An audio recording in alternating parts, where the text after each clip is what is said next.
Hi guys, this is Pratishtha, your IELTS trainer, and I hope you're doing really well with whatever lessons we have covered until now. I know we have focused mainly on the grammar part, but in today's lesson, we are going to take a little bit of a different approach and we are going ahead with a little bit of vocabulary. So in this lesson, I am majorly going to talk about how you can improve your vocabulary and in a text, for example, in a reading comprehension, how you are able to identify what a particular word means, even if you don't know it. So let's get started. And I'm going to share my screen real quick on the PPT that I've prepared. So here it is. Let's see what is our main objective with this lesson.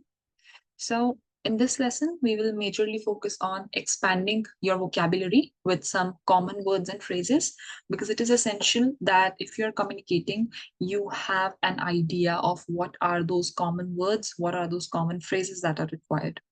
Understanding their meanings and usage, again, what they mean and how to use them. Practicing these words and phrases in sentences. So while you know these words, you need to practice them out loud. Now, we are going to understand what is the importance of building that vocabulary. Why do you think you should build vocabulary? Vocabulary helps to enhance your ability to express yourself clearly and effectively. If you have correct vocabulary words to describe what you mean, people will understand you in a better way. Vocabulary also improves your comprehension. Comprehension means your own understanding. Again, conversation is a two-way thing. And if your vocabulary is good, you can understand people better and you can listen to them in a better way. It enables better communication in both spoken and written form. Even while you're writing, you are able to express yourself in a better way. So vocabulary is a key component when it comes to language, right? So whenever you're speaking, whenever you are listening, whenever you're communicating, writing, all of them require a sufficient amount of vocabulary. So for your IELTS exam, vocabulary will allow you to express ideas clearly and precisely. Now, for example, I would just give you an example, right? So I have these words: happy, um, exuberant,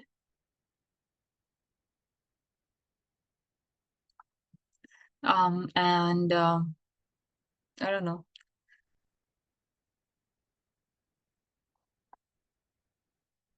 ecstatic, right? For example.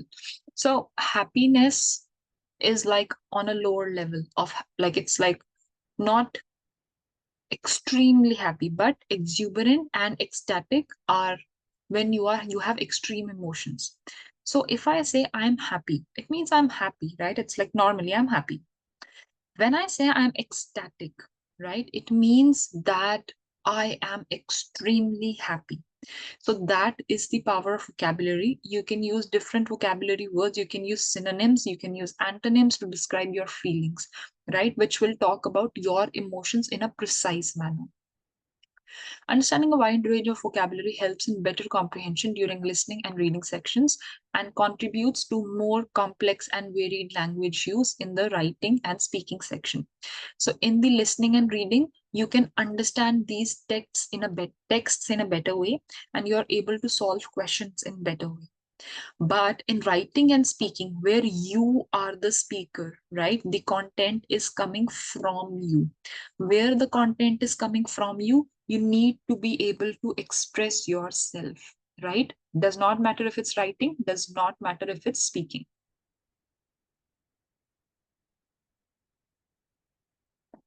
Sorry about this. So, for example, consider the difference between saying he is very happy and he is ecstatic. This, if you use ecstatic instead of very happy, this is simpler vocabulary, right? And you won't fetch a lot of marks for it. But if you say he's ecstatic, you express a degree of emotions which is higher than happiness, right? It is more expressive and it will get you more marks. We have different types of vocabulary that we should focus on. The first one is academics, right? It usually refers to words that you can find in your textbooks, right? For example, analyze, demonstrates, significant, things like that in your textbook. Topic specific vocabulary.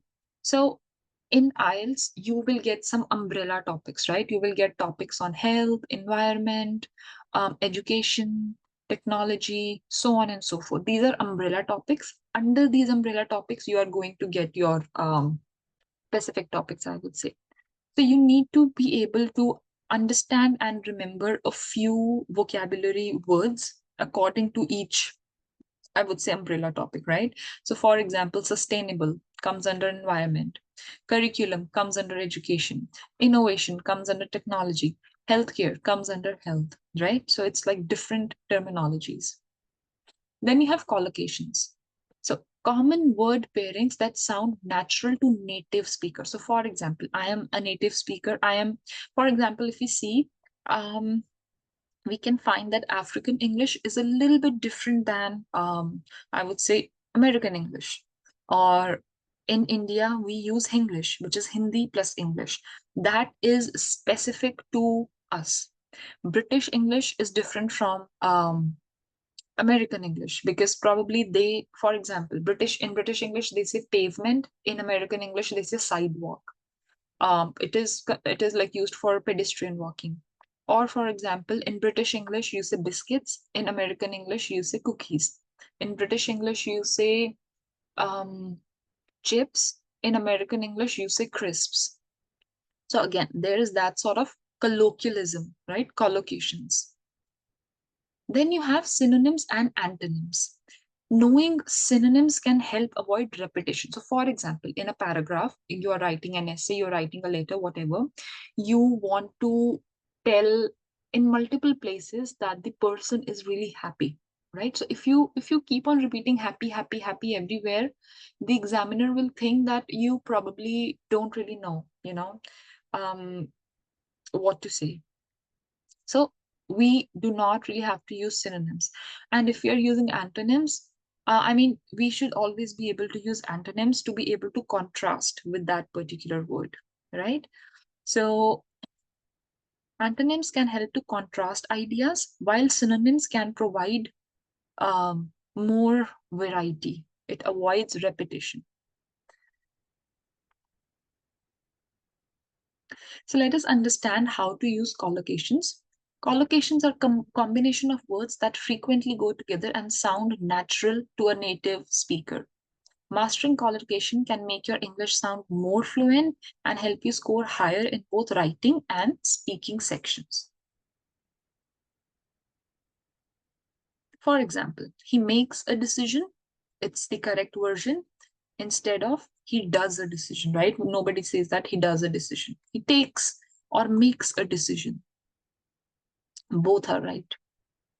She takes a risk or she makes a risk. No, she can make an error, but she cannot make a risk. She can take a risk. You also have vocabulary in context in learning vocabulary. So, for example, you should always have the context of the text. What is the situation in the text? What are the people trying to say? So there should be some sort of context in your mind. Learning words in context help you understand how they are used in sentences, making it easier to remember and use them correctly. So you should be able to know why are they used, where they are used. Context can include surrounding words, so words around it, sentence structure, how the sentence is written, it's active sentence, passive sentence, what kind of sentences it is, or even cultural sentences that give meaning to the vocabulary, right? So there are different ways of understanding why a word is used the way it is used. For example, revolutionary, right? Revolutionary means something that will shake the world in general, right? Something that shakes the world. For example, Airbnb is a revolutionary business, for example. right? Because now everyone uses Airbnb. So, in context, the new technology was revolutionary, changing the way we think about renewable energy. So, even if you don't know the meaning of revolutionary, you can find the meaning from here. Something that changes the way we think about renewable energy means something that is amazing, right? It changes the way, it brings a change. That is revolutionary. Now, if you don't use this context, if you are trying to understand the meaning out of context, the chances are, if I would have not told this to you, you would have not known. Simply knowing that revolutionary means something radically new or innovative might not help you understand how to use it effectively without examples. So you can probably say, my pen, my new pen is revolutionary because it's extremely smooth, right? But this is not the correct usage. Your new pen might be extremely good for you for writing, but it's not revolutionary because it's not changing the world, or it's not bringing a difference to, the world or society. It's not revolutionary in that sense. So again, in context, it is a different thing altogether. Then you have some common words to know. You need to know a few nouns. You need to know a few verbs. Verbs like go, do, make, see, take. These are some examples. Understanding their usage and type is really important. So we will come to that slowly in further, I would say, lessons. But this is something you need to focus on. So nouns, verbs, and adverbs we have discussed in detail already. But in previous lectures, I also talked about adverbs. Adverbs are a combination of adjective plus verbs. So adjectives will describe a noun. Adverbs describe verb. Good girl. How is the girl? She's good.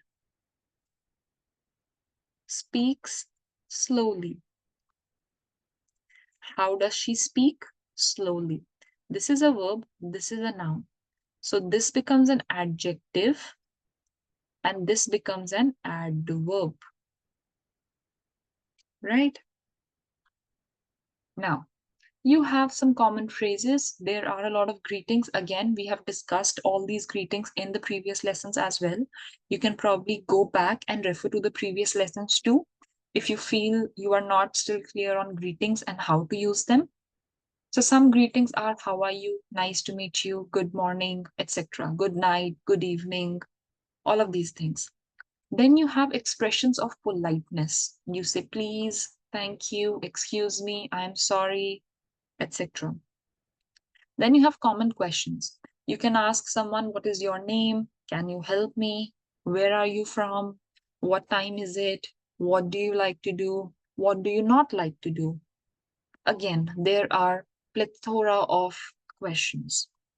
New word for you, plethora means variety. Again, the difference is plethora is a little heavier word. When there is a lot of variety, it's plethora. Variety also means like a variety of things. So no doubt in that, but plethora is a little bit of heavy word. And if you use it, again, this shows your vocabulary in your speaking or your writing.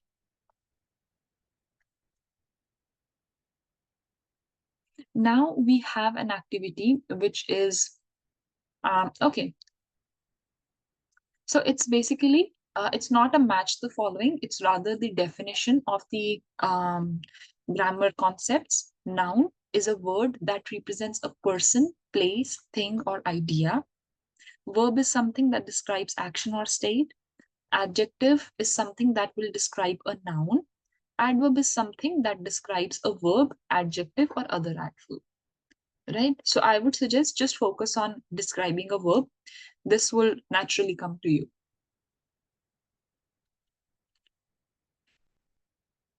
Now, what you can do is these three things you can try and make a conversation with your partner or with your parents, in your family member, with your friends, with yourself, and try to use these in your conversation. Pick up 5 dialogues in regular or 5 expressions in regular and try to make a conversation out of them. And that would really help you improve your vocabulary. Now, there are some tips for expanding your vocabulary. How can you expand? You need to read regularly.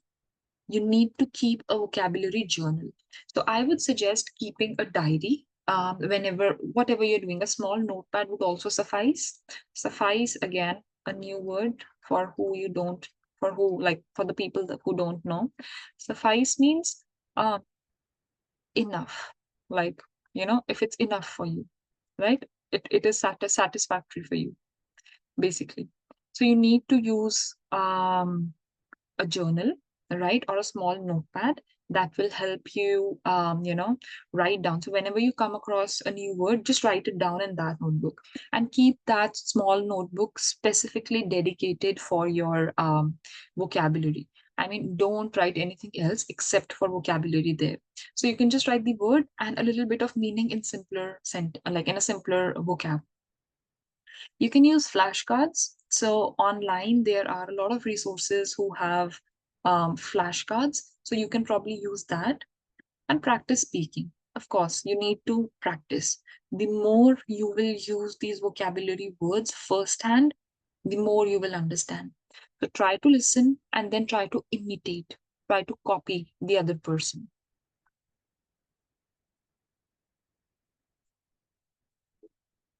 So while using vocabulary is fine, there are also some common mistakes which we can avoid.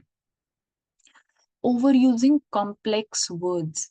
So in 5 sentences, like it's a rule of thumb, in probably 5 sentences, use one complex word.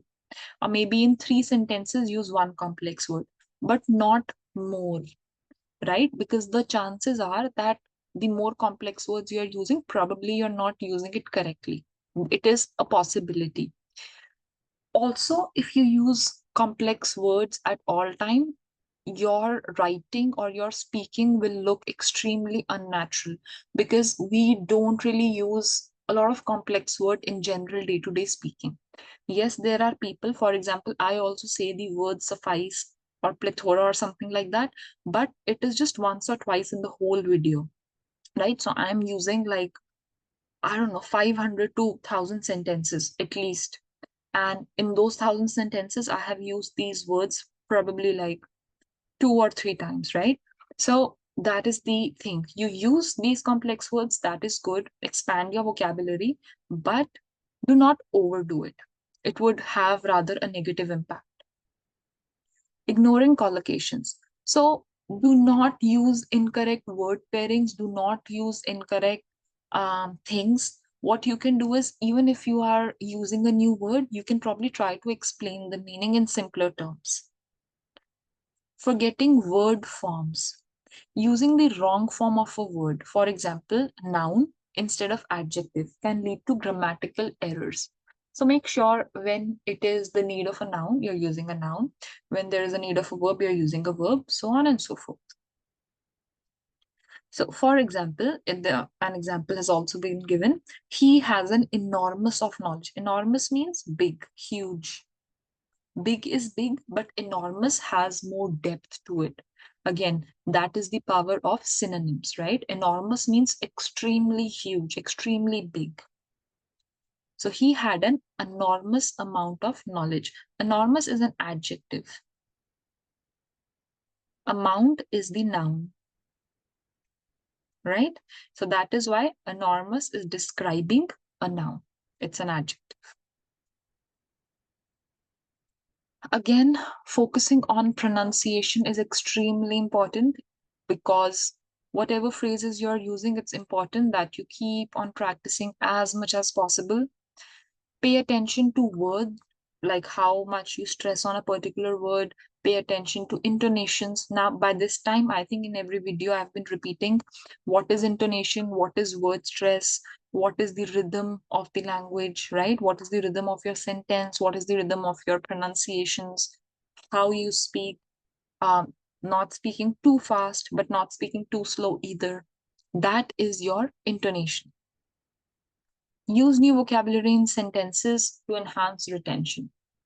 What I would suggest is like create about 20 to 30 new words, right? Take those, learn the meanings, right? Try to use those 20 to 30 new words in the whole week. Don't go beyond this 20, 30 words and just use these 20, 30 words repeatedly, no matter what you do. Or maybe just start with 10 words per week, but use those 10 words in everything. Like try to use those words as much as you can and just give yourself smaller goals. Because if you will start with, learning 10 words every single day, you don't give it enough time, you don't give your mind enough time to remember all of these all of that information, right? So try to give yourself some time, don't rush it because you won't remember it. I would suggest start with slow, like start a little bit slow. Once you get the gist of it, once you understand how it works, then try to increase, and obviously try to engage in a dialogue with partner using those words and phrases.